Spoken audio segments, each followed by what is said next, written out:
नमस्कार साथियों, स्वागत है आपका हमारे चैनल पे फिर से एक बार। और जैसा कि आपने आज कैप्शन पढ़ा, आज हम बात करने वाले हैं वियतनाम का जो नया रूल, अभी वीज़ा का एक नया रूल अभी अभी इन लोगों ने अपग्रेड करा है। बहुत लोगों को समस्या होती थी, हम लोग काफ़ी हेल्प करते थे लोगों की, जिसके अंदर सिंगल नेम के अंदर इशू आता था, सिंगल नेम जिसका पासपोर्ट में है उसको प्रॉब्लम आती थी। तो इसका समाधान हमने वियतनाम एम्बेसी को भी एक बार लिखा था, उनको भी बोला था कि आप चेंजेस करिए अपने ई वीज़ा पोर्टल के अंदर। और भी लोगों ने रिक्वेस्ट करी होगी, पूरी दुनिया से प्रॉब्लम होती थी लोगों को। तो फाइनली एक खुशखबरी है कि वियतनाम वालों ने अब फाइनली एक चीज़ सुन ली है लोगों की, कि अगर आपके पासपोर्ट में सिंगल नेम है तो भी आप एलिजिबल हैं ई वीज़ा अप्लाई करने के लिए। और ज़रूरी नहीं है कि आपके पासपोर्ट में सरनेम मैंडेटरी हो। तो इस खबर के साथ हम आ जाए हैं और आपको दिखाएंगे भी कि इनका नया पोर्टल कैसा दिखता है, क्या होता है, कैसे आप लोग ई वीज़ा अप्लाई कर सकते हैं। अगर आपके पासपोर्ट में सिंगल नेम है तो भी आप कैसे अप्लाई कर सकते हैं। बहुत ईजी प्रोसीजर हो गया है अब। और फीस वही सेम है जो पहले लगती थी, $25 की फ़ीस है। और इसके अलावा हम आपको लेकर चलते हैं अपनी स्क्रीन के ऊपर और आपको सिखाते हैं कि कैसे आपको ई वीज़ा अप्लाई करना है even with the single name in your passport. तो हम लेकर आते हैं आपको अपनी स्क्रीन के ऊपर। देखिए, हमने गूगल क्रोम खोल लिया है। इस पर सबसे पहले हम टाइप करेंगे वियतनाम ई वीज़ा। तो जैसे कि पहले ई वीज़ा का पोर्टल खुलता था वो यही वाला था, ई वीज़ा डॉट ये .gov.vn वाला। तो आप नीचे इसमें पढ़ेंगे, इमिग्रेशन डिपार्टमेंट का एक नोटिस है कि 11 नवंबर से 8 o'clock मतलब मॉर्निंग GMT+7 वियतनाम का वो है, हमसे 1.5 घंटा आगे इंडिया से, जैसे हमारा GMT+5.5 है, 5 hours 30 minutes। तो ऐसे ही वियतनाम जो है GMT+7 है। तो 11 तारीख 8 बजे से सुबह वियतनाम टाइम के हिसाब से ये दो नए डोमेन शुरू हो गए हैं, एक ये वाला और एक evisa.gov.vn वाला। ये वाला दो जो है ये I think for Vietnamese language वालों के लिए, और हमारे लिए जो है वो कार्यरत है evisa.gov.in। मैं अपने डिस्क्रिप्शन में भी एक बार लिख दूंगा। तो आप देख सकते हैं हमने इस लिंक के ऊपर क्लिक कर दिया है। लिंक के ऊपर क्लिक करते के साथ ही ई वीज़ा का एक पोर्टल खुल जाएगा। थोड़ा सा ये कई बार टाइम लगाता है खुलने के अंदर, तो जब तक ये खुल रहा है जब तक हम वेट कर लेते हैं। देखिए, अब ये नया पोर्टल खुल गया है। ये बिल्कुल ही नए तरीके से है, नया अवतार है ये पोर्टल का, कह सकते हैं आप। और इसमें 3 ऑप्शन है, fill out your application form, complete your payment and receive e visa online. तो प्रोसेस सेम है। हम अप्लाई नाउ के ऊपर क्लिक करते हैं। तो ये जनरली ये पूछता है कि आपको सब आंसर्स इंग्लिश में देने हैं, ठीक से देने हैं, कौन कौन से बॉर्डर से आप एंट्री करेंगे वो आपको डिटेल्स डालनी होती है। जहाँ आपकी फ़्लाइट जा रही होती है, जहाँ से आपकी फ़्लाइट निकल रही होती है, वो दोनों आपको पाया डालने होते हैं। आप वाया सी आ रहे हैं, आप वाया एयरपोर्ट आ रहे हैं, या एयर आ रहे हैं, या लैंड आ रहे हैं, उसके हिसाब से देखिए एयर बॉर्डर गेट्स हैं। जैसे जो ये नोई बाई एयरपोर्ट बॉर्डर गेट है, ये दिस इज़ फॉर नोई बाई इंटरनेशनल एयरपोर्ट, जो कि है हनोई के अंदर।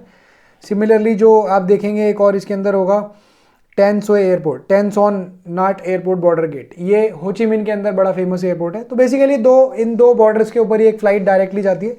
डनांग में भी कुछ फ्लाइट्स अब जानी शुरू हो गई हैं, एंड अपना अहमदाबाद वगैरह से डायरेक्टली। तो ये 3 मेजरली अपने यूज़ के हैं। इसको फिर हम कंफर्म कर नेक्स्ट पेज पे प्रोसीड करते हैं। प्रोसीड करने के बाद ये जनरल इन्फॉर्मेशन आपको देता है कि आपको मतलब ई वीज़ा की जो वैलिडिटी है वो मैक्सिमम 90 डेज़ है, सिंगल या मल्टीपल एंट्री। फीस आपको $25 सिंगल एंट्री की देनी होती है और $50 आपको मल्टीपल एंट्री की देनी होती है। तो अब हम नेक्स्ट पेज के ऊपर आ जाते हैं सीधा। एक फॉर्म खुल रहा है, ये देखिए एक ये फॉर्म खुला है। इसके अंदर इन्होंने साइज़ बताया कि आपको नई फ़ोटो का साइज़ 4x6 सेंटीमीटर की डालनी है, और जो कि स्ट्रेट लुकिंग होनी चाहिए, ग्लासेस नहीं होनी चाहिए, हैट नहीं होनी चाहिए उसके अंदर। यहाँ से आप इजीली अपना जो है वीज़ा अप्लाई कर सकते हैं। अब हमने सैंपल के तौर पे एक जैसे फ़ोटो अपने गेस्ट की उठा रखी है, ये देखिए आप, ये हमने पहले ब्लर कर दिया है इमेज की, कोई प्रॉब्लम ना हो हमारे गेस्ट को। और सिमिलरली ये पासपोर्ट की इमेज, सिंगल जो पासपोर्ट का फ्रंट पेज होता है उसका ऐसे कॉपी आपको उठाना होता है। तो आप प्रीव्यू करेंगे अगर, तो आपको पूरा ऐसे पेज दिखेगा, रिपब्लिक ऑफ इंडिया लिखा हुआ है यहाँ, फ़ोटो, पासपोर्ट, नीचे जो एड्रेस है, जो आपका नेम है वो आता है पूरा का पूरा, पासपोर्ट नंबर लिखा रहता है इसके अंदर, सब कुछ होता है। सिमिलरली फ़ोटो के अंदर भी अगर आप प्रीव्यू देख सकते हैं आपकी क्लियर है या नहीं है फ़ोटो। तो देखिए इस तरीके की क्लियर फ़ोटो आपको चाहिए कि आपकी पूरी स्क्रीन के ऊपर फ़ोटो आए, फेस क्लियर आए, सब कुछ ठीक है।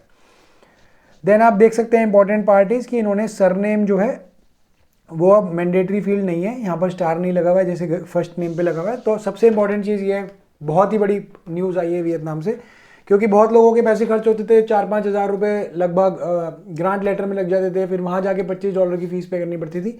तो ये नया जो आया है इसके अंदर बहुत आसान हो गया सिस्टम। सरनेम आप खाली छोड़ सकते हैं। मान लीजिए फर्स्ट नेम में आपने कुछ भी डाल दिया, डेट ऑफ बर्थ XYZ कुछ भी डाल दी, मेल है फीमेल है, आपने नेशनैलिटी इंडियन डाल दी, फिर मेल आईडी जो भी आपकी है वो आपने यहाँ पर डालकर, आगे religion, re entry, email ID, ये सब डालकर। अब देखिए ये इंपॉर्टेंट पार्ट है, अब सिंगल एंट्री चाहिए आपको, मल्टीपल एंट्री चाहिए। सिंगल एंट्री मतलब जब से आपकी फ़्लाइट पहुंच रही है आपको यहाँ पर डालना पड़ेगा ई वीज़ा आपको कब से चाहिए, और जब आपकी फ़्लाइट निकल रही है वो यहाँ डालना पड़ेगा कि कब तक वो फ्लाइट मतलब आगे जा रही है, मतलब आपकी रिटर्न की फ़्लाइट कब की है।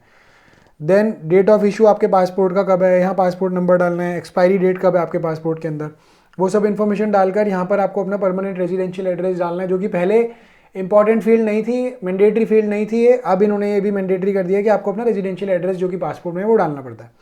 सिमिलरली कॉन्टैक्ट एड्रेस भी आपका सेम ही होगा जो आपका रेजिडेंशियल एड्रेस है। अगर कुछ और है जहाँ आप शिफ्ट हो गए हैं तो उसमें आप वो डाल सकते हैं। देन आपको अपना फ़ोन नंबर डालना है। एक इमरजेंसी कॉन्टैक्ट नंबर इन्होंने डाल दिया इनकेस आप वियतनाम में फंस गए हैं, कुछ इशू हो गया है, कुछ भी एक्सवाइजेड रीजन की वजह से, तो आप अपने किसी रिलेटिव का, अपने फादर का, मदर का या ब्रदर का, किसी का भी जो भी आपके क्लोज है, फ्रेंड का, उसका यहाँ नाम डाल सकते हैं और रिलेशनशिप डाल सकते हैं। देन ये ऑक्यूपेशन वगैरह मैंडेटरी फील्ड नहीं है, आप चाहें तो छोड़ भी सकते हैं। अच्छा, एंट्री क्या है आपकी पर्पज़ की, तो आप इसके अंदर देखेंगे तो टूरिज्म का एक सेक्शन है, टूरिज्म पे जाएं। इंटेंडेड डेट ऑफ एंट्री जो आपकी वियतनाम में है वो ऑब्वियसली जिस दिन आपकी फ़्लाइट पहुंच रही है उस दिन होगी। तो मान लीजिए आपकी फ़्लाइट 30 नवंबर को पहुंच रही है तो 30 डाल दिया आपने।